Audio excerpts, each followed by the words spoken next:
लोग आपको तब तक धोखा देते रहेंगे जब तक आप उन्हें धोखा देने का मौका देते रहेंगे। नमस्कार दोस्तों, आज के वीडियो में डिस्कस करेंगे हम 7 अक्टूबर के सभी महत्वपूर्ण करंट अफेयर पे। और देखिए, आज टोटल हम 17 करंट अफेयर पर चर्चा करेंगे और साथ में इनसे जुड़े जितने भी स्पेशल फैक्ट हैं उन पर हम पूरे डिटेल में चर्चा करेंगे। और देखिए, इस वीडियो क्लास में आपका एक टेस्ट भी आएगा, तो इस टेस्ट को जरूर दीजिएगा। और इस वीडियो को पूरा देखने के बाद आप इसकी पीडीएफ फाइल भी डाउनलोड कर सकते हैं। नीचे डिस्क्रिप्शन बॉक्स में आपको इस वीडियो के पीडीएफ की लिंक मिल जाएगी। और देखिए, जो लोग नए हैं इस चैनल को सब्सक्राइब कर लेंगे, साथ में बेल आइकन जरूर प्रेस कर देंगे और वीडियो को लाइक और शेयर भी कर दीजिएगा। तो चलिए शुरू करते हैं। आज के करंट अफेयर को लेकर सबसे पहले बात करते हैं कल के करंट अफेयर पूछे गए सभी क्वेश्चन के सही उत्तरों की। देखिए, कल क्वेश्चन का पहला प्रश्न था कि रिलायंस रिटेल में 1.4% हिस्सेदारी का अधिग्रहण करने वाली जो कंपनी है मुबाडाला इन्वेस्टमेंट, ये किस देश की कंपनी है? तो देखिए, मुबाडाला इन्वेस्टमेंट संयुक्त अरब अमीरात की कंपनी है। और इसके बारे में अगर डिटेल में जानना है तो परसों का वीडियो देखकर उसको रिवाइज कर डालिएगा। और देखिए, दूसरा था कि गांधी जयंती के उपलक्ष्य में फिल्म डिवीजन के द्वारा आयोजित ऑनलाइन फिल्म महोत्सव का क्या नाम है? तो देखिए, इस महोत्सव का नाम था गांधी फिल्म महोत्सव। और तीसरा था कि किस ई कॉमर्स कंपनी ने तमिलनाडु में एक नया फुलफिलमेंट सेंटर लॉन्च किया है? तो देखिए, ये ई कॉमर्स कंपनी है अमेजॉन। और चौथा था कि किस तकनीकी कंपनी ने मेक स्मॉल स्ट्रांग नाम से एक अभियान शुरू किया है?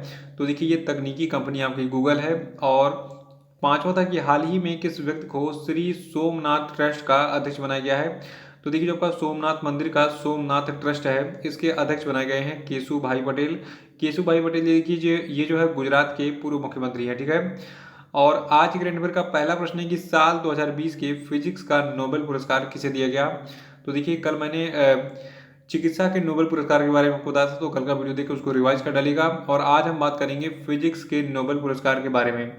देखिए, 2020 का जो फिजिक्स का नोबेल पुरस्कार है ये 3 लोगों को दिया गया है। पहले का नाम है रोजर पेनरोज, दूसरे का नाम है रेइनहार्ड गेंजल और तीसरे का नाम है एंड्रिया गेज, ठीक है। तो इन तीनों को इस साल संयुक्त रूप से दिया गया है फिजिक्स का नोबेल पुरस्कार। देखिए, जो आपका वर्ष 2020 का फिजिक्स का नोबेल पुरस्कार है तो इसको 2 बराबर भागों में विभाजित किया जाएगा।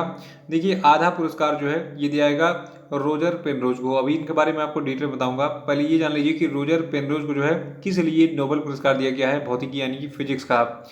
देखिए, जो आपके रोजर पेनरोज हैं इनको इनकी black hole formation is a robust prediction of the global theory of relativity, यानी कि हिंदी में ब्लैक होल की उत्पत्ति सापेक्षता के सामान्य सिद्धांत का एक मजबूत पूर्वानुमान खोज के लिए जो है इस साल का फिजिक्स का नोबेल पुरस्कार दिया जाएगा। और बाकी की जो 2 लोग बचते हैं उनके बारे में जान लीजिए उनको क्यों दिया जा रहा है। देखिए, जो आधा पुरस्कार बचेगा, ठीक है, तो आधा पुरस्कार जो है ये हमारी गैलेक्सी के केंद्र में सुपर मैसिव कॉम्पैक्ट ऑब्जेक्ट की खोज के लिए रेइनहार्ड गेंजल और एंड्रिया खेज को जो है प्रदान किया जाएगा संयुक्त रूप से। तो आधा आधा ये पुरस्कार बटेगा। देखिए, नोबेल पुरस्कार के बारे में मैं आपको आज एक वीडियो प्रोवाइड करूंगा शाम को, और उसमें नोबेल पुरस्कार के बारे में सारी डिटेल्स होंगी जो अब तक एग्जाम में पूछी गई हैं। तो पहले आइए इन तीनों वैज्ञानिकों के बारे में जान लेते हैं कि इन तीनों वैज्ञानिकों का जन्म कहाँ कहाँ पर हुआ था। देखिए, जो आपके पहले ये जो फिजिक्स के नोबेल पुरस्कार विजेता है इस साल के, तो इन तीनों में जो पहले हैं रोजर पेनरोज। देखिए, रोजर पेनरोज का जन्म 1931 में ब्रिटेन के कोलचेस्टर में हुआ था। देखिए, ये सारी चीज़ें एग्जाम में पूछी जाती हैं। जितने भी नोबेल पुरस्कार विनर्स होते हैं करंट ईयर के, यानी कि 2020 का है तो 2020 का पूछेगा कि जो फिजिक्स के नोबेल पुरस्कार विजेता थे रोजर पेनरोज, ये किस देश से बिलोंग करते थे और इनको किस क्षेत्र में इनके योगदान देने के लिए, किस रिसर्च के लिए जो है नोबेल पुरस्कार फिजिक्स के लिए चुना गया। तो ये सारी डिटेल्स मैं बता चुका हूँ क्या खोज किया था इन्होंने। अब जान लीजिए कि इनके बारे में कौन कौन सी चीज़ें एग्जाम में पूछी जाएंगी। पहला ये रोजर पेनरोज जो है इनका जन्म 1931 में ब्रिटेन के कोलचेस्टर में हुआ था। और कैम्ब्रिज ब्रिटेन से 1957 में ये पीएचडी हैं और ब्रिटेन के ऑक्सफोर्ड विश्वविद्यालय में ये वर्तमान में प्रोफेसर के रूप में काम कर रहे हैं। और जो आपके दूसरे हैं रेइनहार्ड गेंजल। देखिए, जो आपके रेइनहार्ड गेंजल है, ठीक है, इनका जन्म 1952 में जर्मनी के बैड होमबर्ग वोरडेर होह में हुआ था। और 1978 में बान विश्वविद्यालय जर्मनी से इन्होंने पीएचडी की है। Max Planck Institute for extraterrestrial physics Garching Germany के निदेशक और कैलिफोर्निया विश्वविद्यालय बर्कले यूएसए में ये प्रोफेसर हैं। और देखिए, जबकि एंड्रिया घोष हैं इनके बारे में जान लीजिए। देखिए, एंड्रिया घोष का जन्म 1965 में अमेरिका के न्यूयॉर्क शहर में हुआ था। और 1992 में कैलिफोर्निया प्रौद्योगिकी संस्थान पसादेना संयुक्त राज्य अमेरिका से पीएचडी की इन्होंने। और कैलिफोर्निया विश्वविद्यालय लॉस एंजल्स अमेरिका में ये प्रोफेसर है वर्तमान में। तो ये तीनों साइंटिस्ट जो हैं, जो कि फिजिक्स क्षेत्र में जिनको इस साल का नोबेल पुरस्कार दिया गया है, इनके बारे में ये डिटेल्स नोट कर लीजिएगा, ठीक है। और दूसरा प्रश्न है कि हाल ही में किस राज्य की मशहूर मिर्च जिसका नाम है डले खुर्सीनी, इसको जीआई टैग दिया गया। देखिए नाम कितना मज़ेदार है, डले खुर्सीनी। देखिए जो आपकी डले खुर्सीनी है, ये जो है असम राज्य की एक मशहूर मिर्च है और ये कुछ इस प्रकार गोल गोल होती है, बहुत तीखी होती है। इसके बारे में आपको बताऊंगा। देखिए जो आपकी डली खुर्सीनी है, इसको अभी हाल ही में जियोग्राफिकल इंडिकेशन टैग यानी कि भौगोलिक संकेतक टैग प्रदान किया गया है असम राज्य का। देखिए लाल चेरी मिर्च, जिसे हम स्थानीय रूप से असम में डले खुर्सीनी के नाम से जानते हैं, इसको दुनिया की सबसे तीखी मिर्च में से, यानी कि सबसे दुनिया की तीखी मिर्च है, ठीक है, उनमें से एक माना जाता है। डले खुर्सीनी जो है ये अभी स्थानीय बाजार में असम में जो है 480 रुपये प्रति किलो मिलती है। एक मिर्च डाली तो पूरे बारात का खाना तैयार हो जाएगा, बहुत तीखी होती है ये। और तीसरा प्रश्न है कि हाल ही में किस राज्य में स्थित व्हीलर द्वीप से डीआरडीओ ने, यानी कि defence research and development organisation ने, supersonic missile assisted release of torpedo यानी कि स्मार्ट का सफलतापूर्वक परीक्षण किया है। तो देखिए आपका व्हीलर द्वीप है, ये आपका ओडिशा में स्थित है, इसको कभी मत भूलिएगा। देखिए जो आपका स्मार्ट है यानी कि supersonic missile assisted release of torpedo है, ये जो है टारपीडो रेंज से कहीं आगे के लिए पनडुब्बी रोधी युद्ध संचालन के लिए हल्के एंटी सबमरीन टारपीडो सिस्टम की एक मिसाइल असिस्टेड रिलीज है। और जो आपका स्मार्ट है, इसकी आवश्यकता तकनीकों को डीआरडीओ जो है इसने अपने कई सारी प्रयोगशालाओं, जिनमें शामिल है आरसीआई हैदराबाद, एडीआरडीई आगरा और एनएसटीएल विशाखापत्तनम, ठीक है, तो इन सभी प्रयोगशालाओं की मदद से विकसित किया है।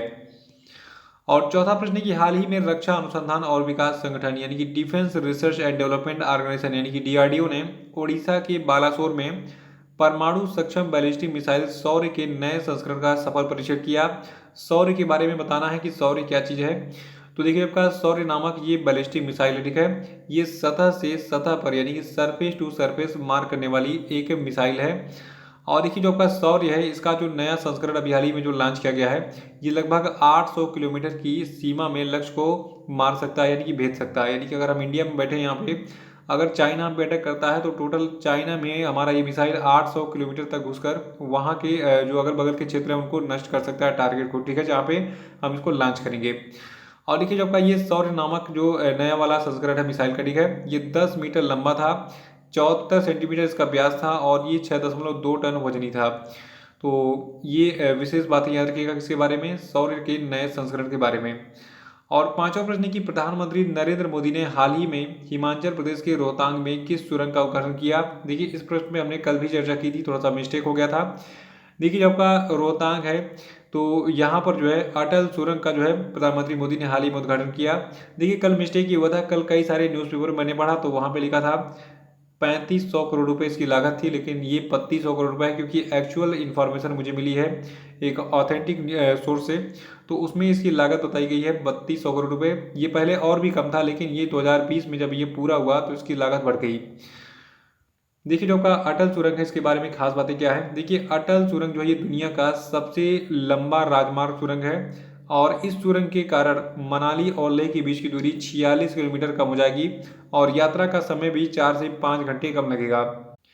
देखिए जो आपका ये अटल सुरंग है ये 9.02 किलोमीटर लंबा है और ये सुरंग मनाली को वर्ष भर लाहौल स्पीति घाटी से जोड़े रखेगा। देखिए अगर चीन हम पे अटैक करता है तो इस सुरंग का उपयोग हम कर सकते हैं लाहौल स्पीति घाटी तक पहुंचने के लिए। और इसकी लागत कितनी आई, 3200 करोड़ रुपए, इसको नोट कर लीजिएगा, ठीक है। और इस सुरंग की और क्या खास बातें रही, देखिए जो आपका अटल सुरंग यानी कि अटल टनल है, तो अटल टनल जो है ये समुद्र तल से 10,000 फीट की ऊंचाई पर बनाई गई दुनिया की सबसे लंबी हाईवे टनल है और इस सुरंग का नाम भारत के पूर्व प्रधानमंत्री अटल बिहारी वाजपेयी के नाम पर रखा गया है। देखिए जो आपका ये अटल टनल है यानी कि अटल सुरंग है, इसको बनाने का विचार प्रधानमंत्री, मतलब जो भारत के पूर्व प्रधानमंत्री थे अटल बिहारी वाजपेयी, तो इनके दिमाग में सन 2000 में आया था और फिर 2002 की बात है, ठीक है, तो 2002 में इन्होंने इसका शिलान्यास किया कि भैया इसको जो है मतलब बनाएंगे अब। तो इसका कार्य प्रारंभ हुआ 2002 में और तब से ये बन रहा है और अब जाके ये कंप्लीट हो गया है, ठीक है। तो इसीलिए प्रधानमंत्री मोदी ने इसका नाम 2019 में इसका नामकरण कर दिया था अटल सुरंग। तो ये इसका इतिहास है। और देखिए जो आपका अटल सुरंग है तो इसको जो है जो आपका BRO यानी कि बॉर्डर रोड ऑर्गेनाइजेशन यानी कि सीमा सड़क संगठन है, ठीक है। तो इसके द्वारा हिमाचल प्रदेश में लेह मनाली राजमार्ग पर हिमालय के पूर्वी पीर पांजाल रेंज में रोहतांग दर्रे के नीचे बनाया गया, ठीक है। और आपको बता दूं जो आपका ये अटल सुरंग है इसकी कुल लंबाई मैंने बता दिया है 9.02 किलोमीटर है। और ये जो है 3100 मीटर यानी कि 10,171 फीट की ऊंचाई पर बनाया गया है। यहाँ पे मैंने अप्रोक्स बताया था, यहाँ पे एग्जैक्ट है, ठीक है। तो इसको जो है बनाया गया है 3100 मीटर यानी कि 10,171 फीट की ऊंचाई पर।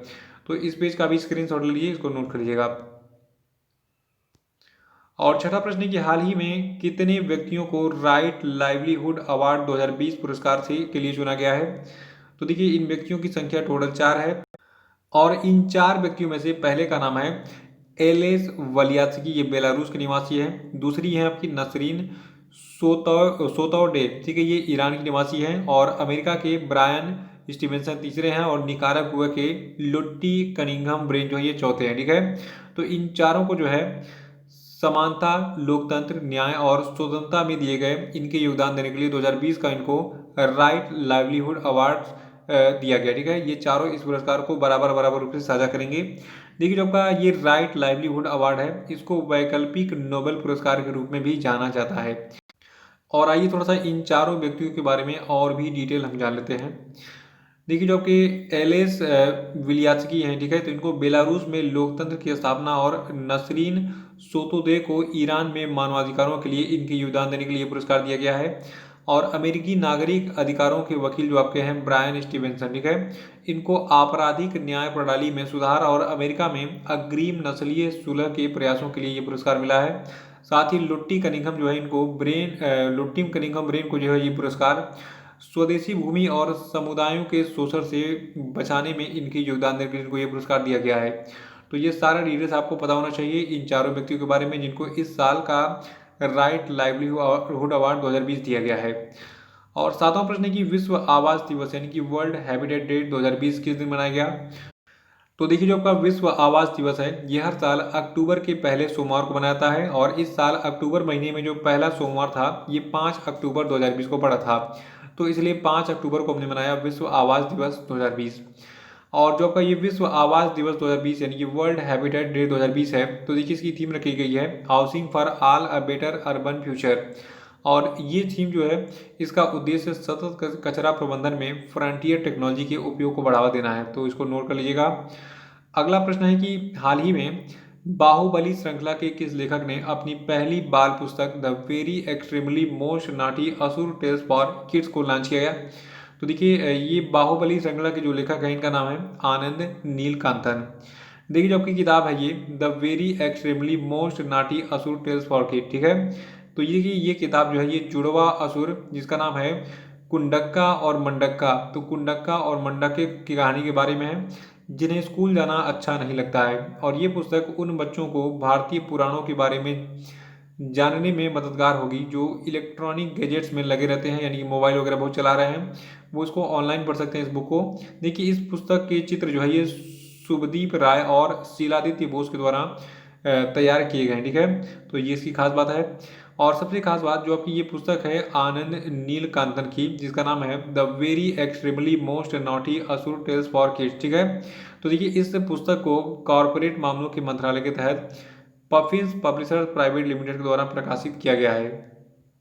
नवा प्रश्न है कि हाल ही में किस राज्य के उप मुख्यमंत्री मनीष सिसोदिया ने महात्मा गांधी की 151वीं जयंती के अवसर पर एक वर्चुअल कार्यक्रम के दौरान बापू द अनफॉरगेटेबल शीर्षक की एक कॉफी टेबल बुक का विमोचन किया गया। तो देखिए जो आपके मनीष सिसोदिया हैं ये दिल्ली के उप मुख्यमंत्री हैं वर्तमान में। और जो आपकी ये काफ़ी टेबल बुक है जिसका नाम है बापू द अनफॉरगेटेबल। तो देखिए ये पुस्तक जो है ये पाठकों को सोचने और महात्मा गांधी की विचारधारा और दर्शन की एक झलक प्रदान करेगी। और इस पुस्तक में दिल्ली के इतिहास, दुर्लभ तस्वीरों, एपिग्राफ और अन्य विवरणों के कई अनछुए पहलू भी इसमें जो है शामिल किए गए हैं। और 10वां प्रश्न है कि किस तिथि को वीडियो कॉन्फ्रेंस के माध्यम से 12वां ब्रिक्स शिखर सम्मेलन आयोजित किया जाएगा। तो देखिए जो आपका 12वां ब्रिक्स शिखर सम्मेलन है ये 17 नवंबर को आयोजित होगा वीडियो कॉन्फ्रेंस के माध्यम से। डेट याद रखिएगा 17 नवंबर। देखिए जो आपका ये 12वां ब्रिक्स शिखर सम्मेलन होगा, ये वीडियो कॉन्फ्रेंस के माध्यम से आयोजित किया जाएगा और ब्रिक्स के इतिहास में ये पहला मौका होगा जब वैश्विक कोविड महामारी के कारण इस बैठक को वर्चुअली यानी कि वीडियो कॉन्फ्रेंस के माध्यम से आयोजित किया जाएगा। देखिए ये शिखर सम्मेलन जो है ये रूस की अध्यक्षता में आयोजित होगा, ठीक है। तो इस साल का जो ये 12वां ब्रिक्स शिखर सम्मेलन है, इसकी मेजबानी कौन करेगा? रूस यानी कि रसिया। देखिए ब्रिक्स जो है ये आपका 5 देशों का संगठन है। इसमें जो आपके एक एक विषय है BRICS, ठीक है। तो ये एक एक देशों के नाम से लिए गए हैं। B for Brazil, R for Russia, I for India, C for China and S for South Africa. देखिए ब्रिक्स देशों के प्रतिनिधियों की इस बैठक का विषय होगा BRICS partnership for global stability, shared security and innovative growth.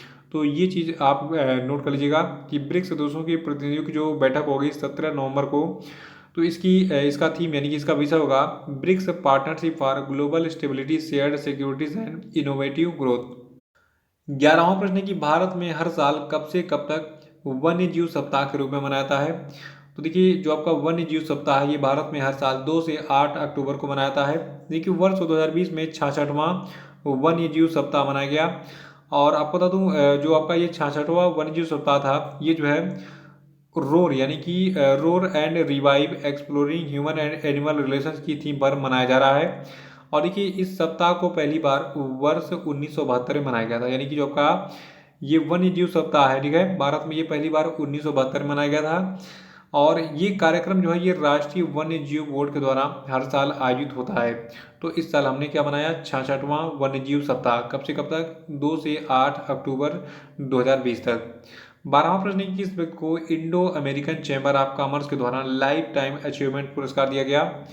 तो देखिए ये पुरस्कार इस साल रतन टाटा को दिया गया है। देखिए रतन टाटा जो है इनको भारत और USA यानी कि यूनाइटेड स्टेट ऑफ अमेरिका के बिजनेस रिलेशंस में निभाई गई इनकी महत्वपूर्ण भूमिका और ग्लोबल लीडरशिप में हासिल इनकी जीवन भर की उपलब्धि के लिए ये लाइफ टाइम अचीवमेंट अवार्ड दिया गया है। और एक खास बात और है, देखिए इस पुरस्कार की घोषणा जो है जो आपका IACC यानी कि Indo American chamber of commerce है, ठीक है, तो इसके वर्चुअल कार्यक्रम कोविड क्रूज़ाडेर अवार्ड 2020 के दौरान की गई। और ये पहला मौका होगा जब IACC ने यानी कि Indo American chamber of commerce ने जो है किसी व्यक्ति को लाइफ टाइम अचीवमेंट अवार्ड दिया है।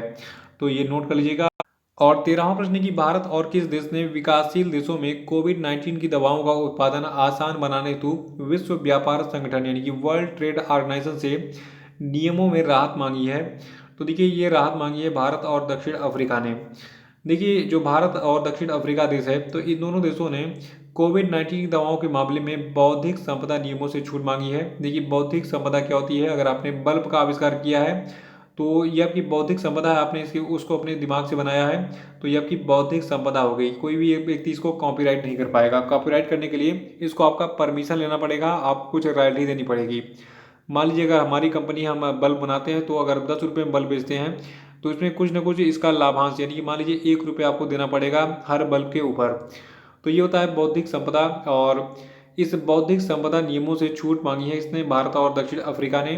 देखिए बहुत सारे देश इस समय कोविड-19 की वैक्सीन बना रहे हैं, तो भारत चाहता है कि मैं उनका जो प्रोसेस है उसको कॉपी करूँ। भारत और दक्षिण अफ्रीका चाहते हैं उनके नियमों को कॉपी करके वो कैसे इस वैक्सीन को बना रहे हैं वैसे ही नियमों का पालन करते हुए हम भी वैक्सीन बनाएं।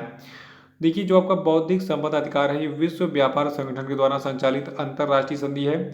और इसी संधि के अनुसार किसी भी चीज़ को आप कॉपी करने से पहले परमिशन लेनी पड़ेगी आपको, ठीक है।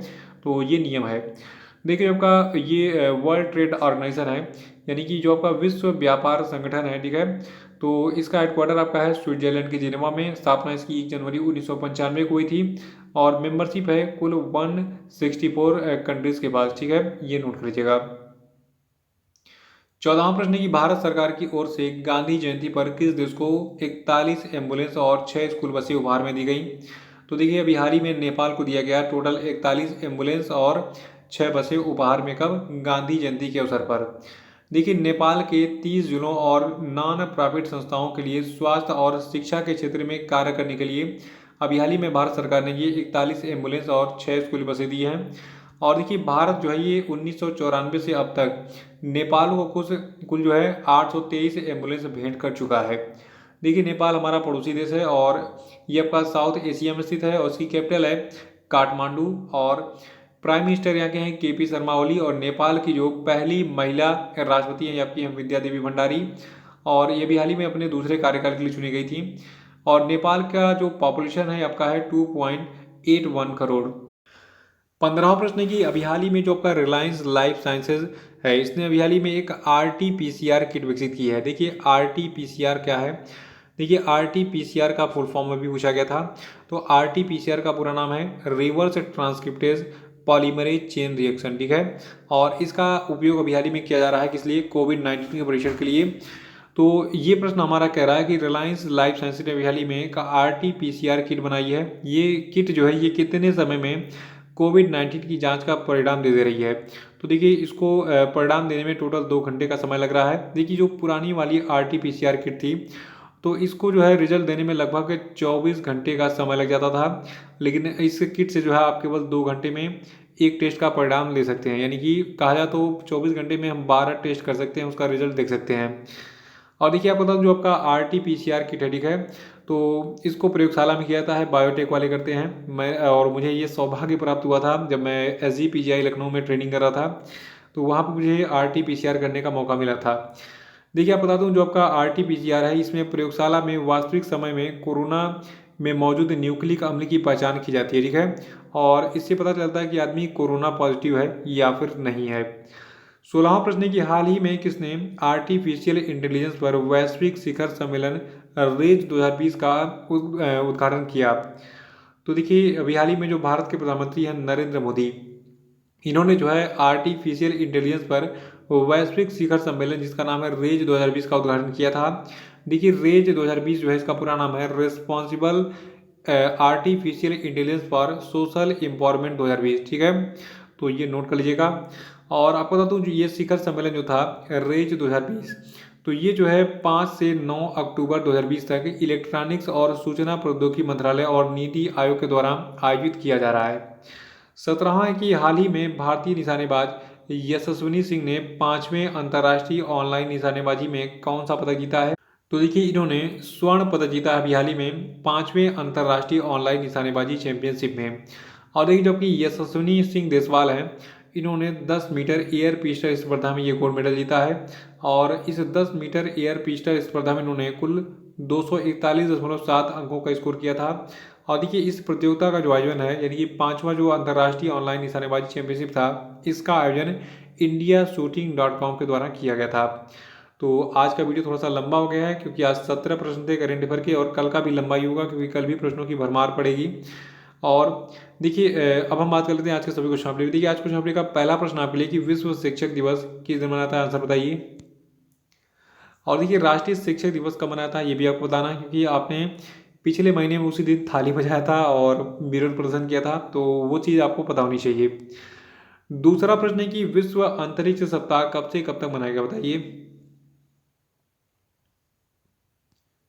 तीसरा प्रश्न आपके लिए कि हाल ही में IPL में 5000 रन पूरा करने वाले तीसरे बल्लेबाज कौन बन गए, नाम बताइए इनका। नहीं पता तो कल का वीडियो देखिए रिवाइज कर डालिएगा, क्योंकि देखिए जितने भी क्रिकेट से रिलेटेड प्रश्न होते हैं बहुत इंपॉर्टेंट है एग्जाम के लिए। चौथा है कि चिकित्सा में नोबेल पुरस्कार 2020 किसे दिया गया, उत्तर बताइए। पांचवा है कि गांधी जयंती के उपलक्ष्य में फिल्म्स डिवीजन के द्वारा आयोजित ऑनलाइन फिल्म महोत्सव का क्या नाम है, उत्तर बताइए। तो इसी के साथ आज का करंट अफेयर से समाप्त होता है। कल फिर मिलेंगे। कल के करंट अफेयर साथ वीडियो को लाइक और शेयर कर दीजिएगा, जो लोग नए हो चैनल को सब्सक्राइब कर लेंगे। तो इसी के साथ जय हिंद जय भारत।